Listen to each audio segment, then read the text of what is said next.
Hello friends, this is Jasu Bakuhatsu and welcome back to Let's Play Mega Man 4 Chargeless Edition. Today we're going to be playing through Dustman's stage, and I just want to start things off by saying that the intro to Dustman's stage theme is probably my favorite 6 seconds of music in the entire game. I just love those 3 echoing tones that play at the beginning. We see a couple new enemies in the first section of this stage, those shield robots that move back and forth and can only be damaged from behind, and those up and down robots that pop out of holes when you get too close. Both of these enemies make their first appearance in Mega Man 4, and you'll see some variation of them show up in pretty much every Mega Man game after this. This is another example of one of the ways that Mega Man 4 marks a sort of stylistic turning point into the new era of post-charge shot Mega Man games. Also, the theming of the stages in this game tends to be a lot more strongly tied to the Robot Masters, much more so than in previous Mega Man games, and Dustman's stage is a very good example of this. Dustman himself is essentially a garbage compactor, and this is very much reflected in the design of his stage, both in the graphics and the obstacles that you face. You see garbage lying everywhere throughout the stage, chunks of garbage being broken down and carried along conveyor belts in the background.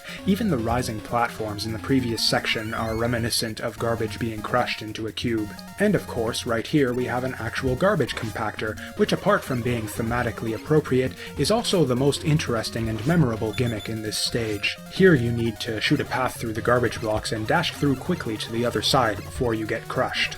It's a bit intimidating at first glance, but not very difficult in practice until this last part where you have 2 sets of blocks separated by a section of crushing ceiling, and it does feel kind of badass to get through there in one go without having to stop or backtrack at all. Again, I think that was a really cool gimmick, in addition to being very thematically appropriate. And to mark the end of the stage, we have a pretty cool looking incinerator filled with burning garbage. Just compare the theming in this stage with the mental gymnastics required to explain things like Top Man's greenhouse in Mega Man 3, or Crash Man's twisted mess of brown pipes in Mega Man 2. It's not a huge deal, but just another one of those little things that endears the game to me a bit more than most other people. And so with all the positivity out of the way, it's time to fight Dustman. This boss really sucks. Ha ha ha, I'm not funny.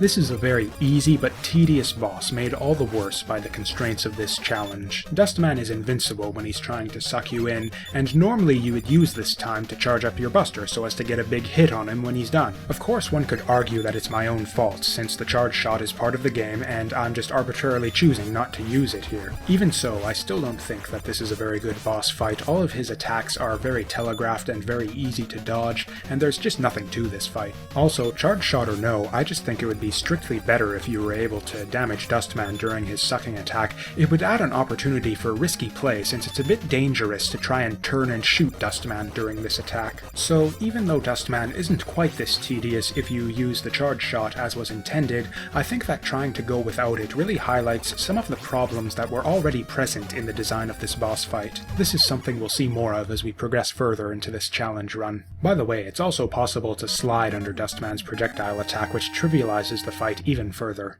Overall, a disappointing end to what is otherwise a very solid stage in my opinion. For our victory, we get the Dust Crusher, a weapon even more boring than the Robot Master we stole it from.